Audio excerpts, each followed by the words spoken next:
il a résumé une vraie réalité quand il parle du maillage des magasins spécialisés.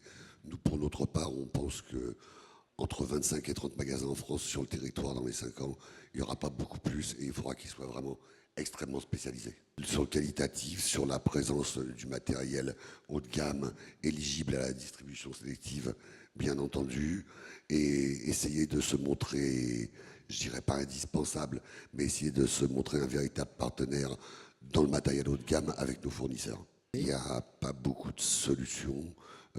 Malheureusement, bien souvent, les gens qui sont les meilleurs collaborateurs des magasins n'ont pas les moyens de racheter les magasins en question. Et les dirigeants propriétaires, dans ces cas-là, ont plutôt tendance à essayer de vendre leurs baux commerciaux pour retirer le plus possible d'argent par rapport à leur vie de retraite. Et après, il reste une solution, ça peut arriver que des gens comme nous, le groupe Image, on puisse racheter certains magasins. Mais on sera extrêmement sélectif quant à la taille du chiffre d'affaires, quant à la gestion, quant à des tas de choses. Est-ce que finalement la profitabilité des entreprises telles qu'elles sont aujourd'hui, telle qu'elle évoluera à l'avenir, sera suffisante pour pouvoir intéresser finalement ces investisseurs? Quels investisseurs? Les gens comme Bien. nous? Des gens qui pourraient s'intéresser à ce marché, puisque si ça représente, vous dites 40, Ouais. ça sera peut-être 150 ou 100 Magasins? Oui. Non. Non, ça ne sera pas 100, d'accord. Donc, les choses sont dites. Est-ce que les petits magasins peuvent lutter, eux? Sur d'autres domaines, je pense. Pas sur le... Sur le service? Oui, je pense. Sur le service. Oui, oui. Et ça constitue quand même un réservoir d'emploi important? Exactement, mais pour moi, c'est un autre métier. C'est un autre métier. Voilà. Un mot sur le multicanal. Quelle est la réponse, enfin, ou la réponse que vous avez apportée, vous, pour le groupe Image, et comment vous voyez les choses? C'est difficile d'apporter de réponse à des gens comme Fnac Darty, qui en plus s'unissent, comme tout le monde le sait. Aujourd'hui, des gens comme nous ne sont pas capables d'aller créer un site internet pour aller se mettre sur le marché. Et en contrepartie, les gros acteurs pure players de la photo, mon ami Jean-Marc, c'est un petit peu difficile pour eux de dire on va créer des magasins. Donc on est dans une phase d'observation des acteurs du marché. Par contre, comme vous me le disiez, autour d'une spécificité, l'occasion, il y a des choses à faire. Oui, on a fait un site d'occasion pour vendre du matériel d'occasion spécifique au groupe Image. Ça, c'est une recette qui marche, mais il ne faut pas s'illusionner. C'est techniquement beaucoup plus facile à faire que de faire un vrai site de matériel neuf, comme Digit Photo ici présent. C'est pas la même chose.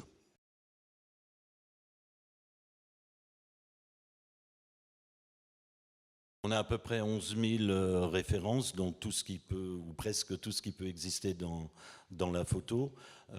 Et ça nous démarque effectivement par rapport aux généralistes ou même aux multispécialistes. Ce qui vous démarque également, c'est d'avoir créé des magasins en dur, oui. Voilà, tout à fait. 2 magasins. Un, comme on est proche de la frontière allemande, le premier était à Metz et le deuxième est à Saarbrück, donc tout de suite après la frontière, où on a également un site en Allemagne. Voilà. Pourquoi avoir justement développé ces magasins? Alors les magasins sont devenus aussi une nécessité parce que, comme le disait mon ami Jacques, les fournisseurs ont sélectionné leurs clients pour de ne pas vendre tous les produits à tout le monde et à n'importe qui. Donc avoir des magasins, être spécialisé et avoir bien sûr la possibilité de montrer le matériel. Il y a des axes qui ne sont pas à négliger.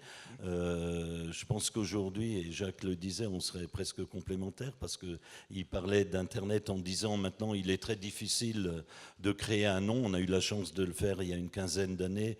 Donc le nom de Digit Photo est assez ancré parmi les passionnés de la photo, un peu comme le nom Image au niveau des magasins. Par contre, je pense que l'évolution, elle sera d'avoir plusieurs magasins, c'est clair. C'est clair. Vous orientez vers un développement finalement sous forme de groupe de magasins. C'est probable. C'est probable.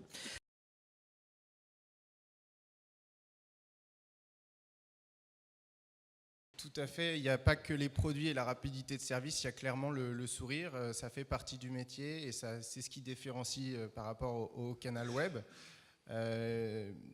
Juste pour revenir un petit peu sur la production, nous on a la chance d'avoir 5 magasins et du coup d'avoir pu ouvrir un site centralisé où on a pu investir dans des machines qui permettent de produire pour les 5 magasins. Je pense surtout côté album. Donc on a développé une offre autour de tout ce qui est les flats en papier photo argentique, qui est un secteur qui est différenciant, qui est très qualitatif et qui plaît beaucoup aux clients. Actuellement, nous, on a réussi à augmenter notre part d'album dans notre chiffre d'affaires de 6 à presque 15 à 20% en décembre, ce qui est clairement un élément essentiel des espoirs qu'on peut avoir pour les prochaines années. Alors ça, c'est une activité qu'on a démarrée en 2013 également.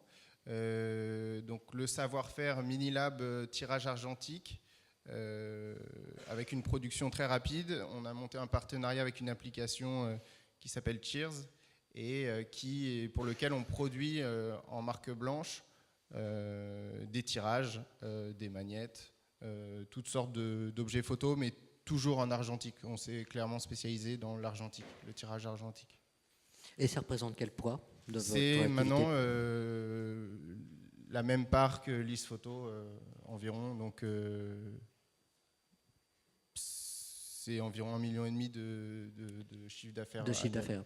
Alors le développement futur côté magasin, il est clairement sur une stratégie cross-canal, donc avoir un site performant qui puisse traiter tout ce qui est mobile, puisque l'avenir de la photo, en tout cas de tout ce qui est tirage photo, se trouve clairement dans le smartphone. Donc voilà, c'est un site, pour parler un tout petit peu de technique en HTML5, qui soit mobile friendly et qui permet très simplement d'offrir tous les produits photos possibles, imaginables, et toujours avec cette stratégie proximité, rapidité, qualité, sur lesquels on est différenciant, on n'est plus en compétition avec des photobox, puisqu'on est plus rapide et souvent quand même plus qualitatif.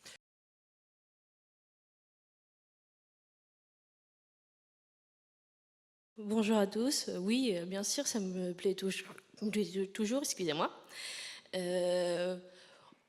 On est un mini-lab. Nous, par contre, on fait plus de tirage numérique, ça veut dire avec un Apex.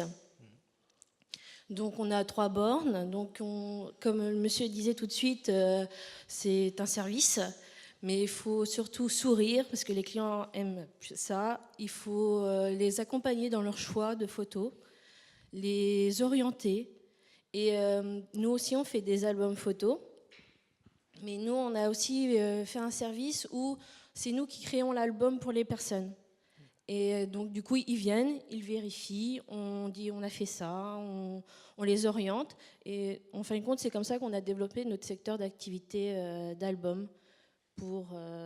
Parce qu'on n'a pas de site internet non plus. Bon, quand on a passé à l'Apex, c'est sûr qu'on a eu une mise à niveau, parce que moi, je travaillais sur un Noritsu avant, donc c'était complètement différent en termes d'utilisation.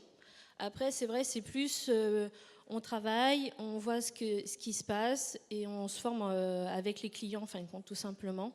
Tu veux répondre ou tu veux que je réponde? D'abord, c'est pas une condamnation, mais on voit bien que Fnac et Darty se sont unis, que les deux font du multicanal. Je vois mal comment nous, les vrais spécialistes de la photo, que ce soit en magasin, comme par exemple les magasins Images ou autres, ou que ce soit sur Internet comme Digit Photo, si on ne se rapproche pas à un moment ou à un autre, ne serait-ce que par rapport aux clients, parce que c'est un problème de clients, ça risque d'être compliqué. Moi, je crois que en fait, la spécialisation du marché, et pas la multispécialisation, mais la spécialisation, elle va encore s'accentuer.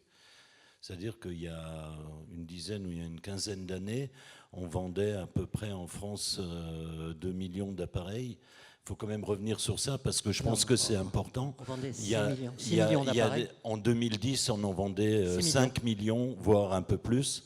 Et cette année, on va descendre en dessous d'1 million à nouveau. Ce qui veut dire que dans les 6-7 dernières années, 6 en tous les cas, on n'est qu'au début de 2017, heureusement, dans ces 6 dernières années, on a bien remarqué que le métier de la vente s'adressait de plus en plus à des passionnés, et les passionnés vont chez des spécialistes ou iront de plus en plus chez des spécialistes. Je voulais remercier aussi Philippe Paya et Laurent Courceau, puisque le travail qui a été fait sur le lobbying de l'identité est vraiment vital. Il y a des perspectives dans la photo, mais s'il n'y avait pas l'identité, ce serait extrêmement compliqué. Ça représente de l'ordre de, je crois que c'est entre 15 et 25% du marché dans les magasins. Donc c'est essentiel et c'est vraiment quelque chose. Il faut que la profession reste groupée là-dessus. C'est un challenge important de le conserver, et surtout avec cette dématérialisation. Voilà, tous les commerçants photo doivent faire bloc là-dessus. C'est vraiment très important pour la suite.